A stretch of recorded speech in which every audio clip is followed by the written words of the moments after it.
37 years after its release, Dirty Dancing still holds an unshakable grip on audiences around the world. The beloved 1987 movie transformed Patrick Swayze and Jennifer Grey into superstars overnight. But what most fans don't realize is that the film nearly never made it to the big screen at all. From a scandalous title that raised eyebrows at the Canadian border to behind-the-scenes tensions between its two lead actors, the making of Dirty Dancing is a story filled with drama, perseverance, and more than a few happy accidents. The secrets hidden within this iconic romance are stranger and more fascinating than anything shown on screen. If there is one thing that record-breaking movies tend to have in common, it's that their titles rarely come without a fight. Just as the 1990 film Pretty Woman was nearly released under the far less glamorous name $3,000, Dirty Dancing had its own title controversy long before audiences ever fell in love with it. In the late 1980s, on-screen nudity and provocative titles were matters of serious public concern. Producers were understandably cautious about anything that might alienate mainstream audiences or attract unwanted scrutiny. As it turned out, the title Dirty Dancing was considered far more scandalous than anyone had anticipated. Censorship officers at the Canadian border reportedly held up the film's dailies because they were convinced it was an X-rated production. The film's screenwriter, Eleanor Bergstein, who had based the story on her own real-life experiences, later confirmed this in interviews, recounting how authorities refused to let the footage through due to their assumption about its content.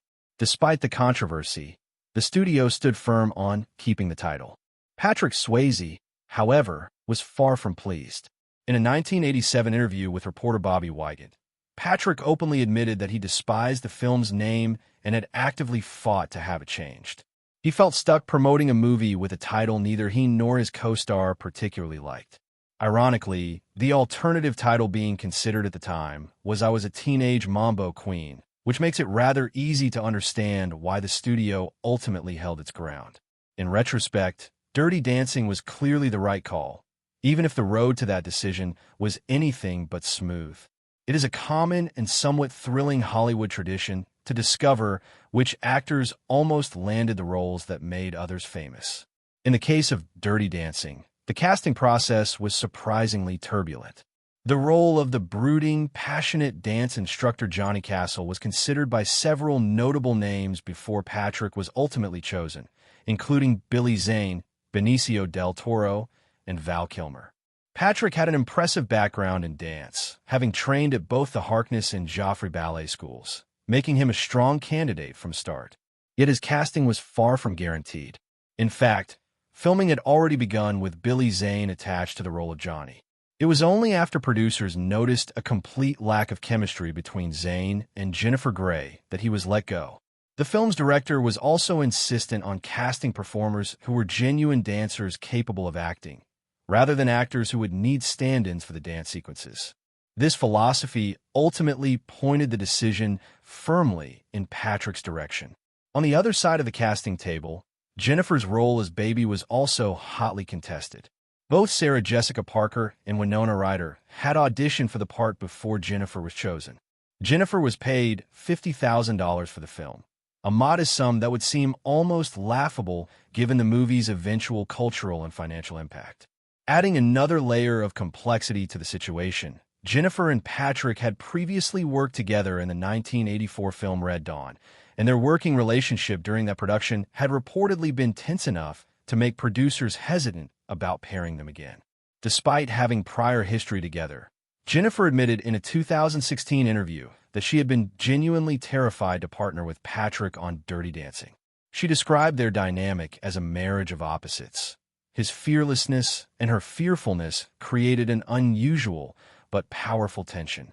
Patrick, meanwhile, recalled in his 2009 autobiography The Time of My Life that Jennifer could be emotionally unpredictable on set, sometimes bursting into tears when criticized, and other times dissolving into fits of laughter that forced entire scenes to be red hot.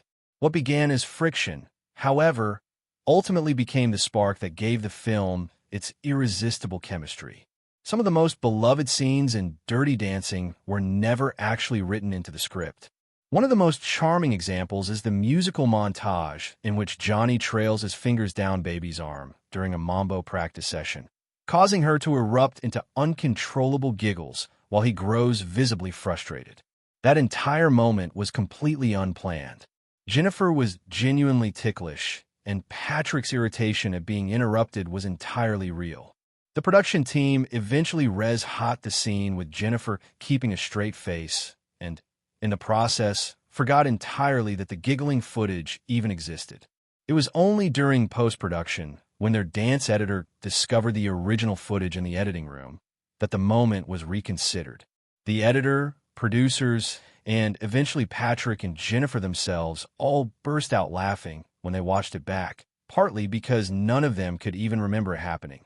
The decision to use the unscripted version instead of the polished reshoot was spontaneous and instinctive, and it paid off beautifully. That giggling scene is now one of the most recognized and cherished moments in the entire film. Another unplanned gem is the playful scene where Johnny and Baby dance together to Mickey and Sylvia's Love is Strange. Neither actor was aware that cameras were rolling as they rehearsed informally for an upcoming scene. What the cameras captured was something no scripted direction could have manufactured. Genuine, unguarded chemistry between two people who, despite their differences, clearly connected through movement. That authentic quality is precisely what made Dirty Dancing feel so real and so enduring. Behind the warmth and joy that radiates from the screen, the conditions under which Dirty Dancing was filmed were extraordinarily grueling. Production began on September 5, 1986, and wrapped in just 43 days, but those weeks were physically brutal for nearly everyone involved. The film was set during a summer at a holiday resort, yet much of the filming took place during autumn, forcing the crew to spray paint grass and leaves green to maintain the illusion of summer. Indoor filming was plagued by extreme heat, with camera and lighting equipment pushing temperatures inside to a suffocating 120 degrees Fahrenheit. On one particularly punishing day, the choreographer Kenny Ortega recounted that 10 people fainted within just 25 minutes of shooting. Veteran actress Paula Truman collapsed entirely and had to be rushed to the emergency room for dehydration. The now iconic swimming scene, which was filmed in October, was shot in lake water that had dropped to a freezing 40 degrees Fahrenheit. Jennifer later admitted that the water was horrifically cold and that she only managed to endure it because she was young and determined. Patrick described the lake in his autobiography as hypothermically cold, noting that the scene was filmed repeatedly despite the brutal conditions. Yet it was also during these shared hardships that something real developed between the two lead actors. Jennifer reflected on this in her 2022 memoir, Out of the Corner, writing that what audiences see between her and Patrick in the lift scene was genuine gratitude, real respect, and real care.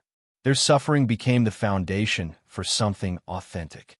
Patrick Swayze's performance in Dirty Dancing was remarkable not only for its technical brilliance, but for the extraordinary physical pain he concealed throughout every moment of it. When he was first approached about the role, his acting resume actually included a note specifying no dancing because of a severe knee injury that had plagued him for years. It is one of cinema's great ironies that the role, which would define his career, was built almost entirely around dance. The injury itself had deep roots. As a teenager, Patrick had been a promising football player before sustaining serious damage to his left leg. In an effort to rehabilitate and strengthen the joint, he turned to dance and gymnastics, eventually becoming a principal dancer with the Elliott Fell Ballet Company. However, at just 24 years old, a tooth abscess led to a staph infection that spread through his bloodstream and settled in his already damaged leg. Doctors warned him that without immediate treatment, amputation was a real possibility. He survived, but the damage was lasting. By the time filming on Dirty Dancing began, most of the cartilage in Patrick's knee was gone, leaving bone grinding directly against bone with every movement.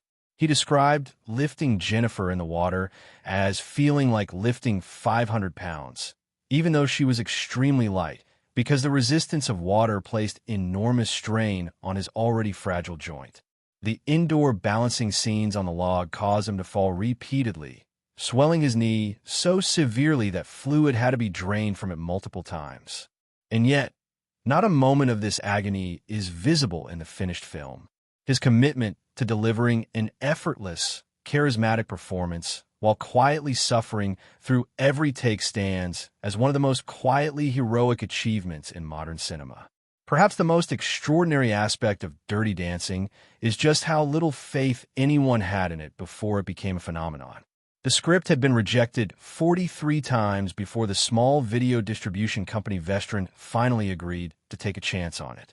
The film was made on a budget of just $6 million, and even after it was completed, confidence remained dangerously low. A staggering 39% of test viewers failed to even recognize that abortion was a central subplot, suggesting the storytelling had not landed as intended. Producer Aaron Russo, upon viewing an early cut in May 1987, famously suggested that the filmmakers should burn the negative and collect the insurance money instead. Marketing proved equally difficult. A planned promotional deal with Clearasil collapsed when the company demanded the abortion storyline be removed. When the filmmakers refused, Clearasil withdrew, leaving Vestron to manage all promotional efforts independently.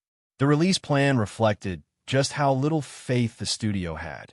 The film was set for a single weekend in theaters before being moved swiftly to home video, where Vestron felt more comfortable. Nobody expected Dirty Dancing to last. What happened instead was astonishing. The film grossed $214 million at the global box office, winning an Academy Award for Best Original Song with I've Had the Time of My Life. From a rejected script to a cultural landmark, Dirty Dancing became proof that the most unlikely stories can become the most lasting ones. Today, Dirty Dancing endures as one of the most beloved films in cinema history. Its story of first love, class tension, and self-discovery continues to resonate across generations. In 2020, it was confirmed that Jennifer Grey would return to reprise her role as Baby in a new Dirty Dancing film, which she will also executive produce. The sequel, originally planned for 2024 but delayed by the SAG-AFTRA strike, is now set for a 2025 release. Patrick's absence from the project is acknowledged directly in the storyline, with his estate having been consulted on how to honor Johnny Castle's memory meaningfully rather than recasting the role. Whether the sequel can recapture the magic of the original remains to be seen. But the story behind the original film serves as a powerful reminder that great art rarely arrives without struggle. Dirty Dancing was born from rejection, physical pain, personal tension, and institutional doubt. What became was something far greater than anyone involved dared to imagine.